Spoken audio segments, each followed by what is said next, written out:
মানে থাকে না যে ভাইরাল হওয়ার ইচ্ছা আর কি, এমনিও ভাইরাল।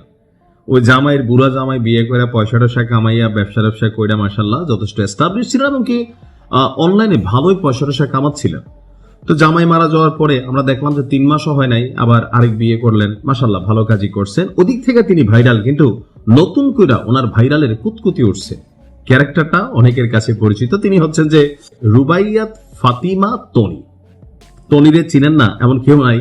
মানে কি করে না করে এই ধরনের ক্যারেক্টার কিছু আছে, এদের কারণে সোশ্যাল মিডিয়া প্ল্যাটফর্ম ব্যবহার করাটা অনেকটা নোংরামের দিকে চলে গেছে। মানে মুখে যা আসে কথাবার্তা তাই বলে, লাজ লজ্জা আমার কাছে মনে হয় যে অনেকটাই আছে নিশ্চয়ই, তাই না? আজকে কি করছে দেখেন, জামাতের নিবন্ধন বাতিলের জন্য প্রধানমন্ত্রী তারেক রহমানের কাছে একটা চিঠি পাঠিয়েছেন এই তনি।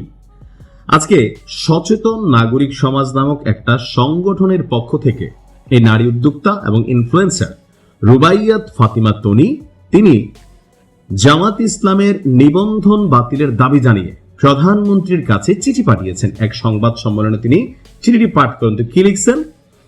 সংবাদ সম্মেলনে জানানো হয় সংগঠনটির আহ্বায়ক নীলা ইসরাফিল, ওই যে লাগা তুষার ওই আর কি, আর সদস্য সচিব হচ্ছেন রুবাইয়াত ফাতিমা তনি। তনি বলেন, বাংলাদেশ জামাত ইসলামের আমির ডাক্তার শফিকুর রহমান এবং শীর্ষ নেতারা বিভিন্ন সময় বলেছেন যে কোন নারী দলীয় প্রধান রাষ্ট্রপতি সংস্থার প্রধান হতে পারবেন না। তার বক্তব্য হচ্ছে জামাতের এই অবস্থান দেশের সংবিধানের অনুচ্ছেদ 27 এবং 28 লঙ্ঘন করেছে।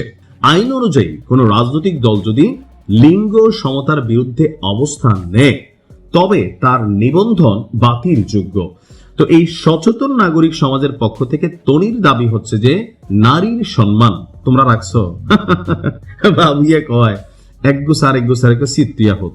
তো যাই হোক, তিনি বলছেন যে নারীর সম্মান এবং সাংবিধানিক অধিকার কোনো রাজনৈতিক আপোষের বিষয় হতে পারে না।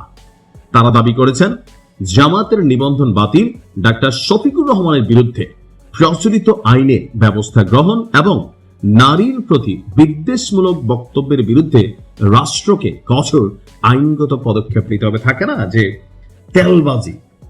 জামাত আমিরের এই বক্তব্য কবে দেখেন, আমি কোন দলের পক্ষে আমার অবস্থান নেই না। আমার কাছে মনে হয় যে রাষ্ট্রকে যারা উত্তপ্ত করতে চায়, অহেতুক কোনো বিতর্কে জড়াইতে চায়, মানে একটা রাজনৈতিক ফায়দা অ্যাডভান্টেজ নিতে চায়, দলকে তৈলবাজি করতে চায়, জনাব তারেক রহমানকে এখন তেল মারার চেষ্টা এই নারীর তনির। জামাত আমিরের এই বক্তব্যটা বেসিক্যালি নির্বাচনের আগে একটা আন্তর্জাতিক গণমাধ্যমকে দেওয়া সাক্ষাৎকারে তখন তিনি বলছিলেন যে মানে সাংবাদিকের প্রশ্ন ছিল যে জামাতের প্রধান হিসাবে কোনো নারী কি কোনো ভূমিকায় আসবে বা দলটির প্রধান।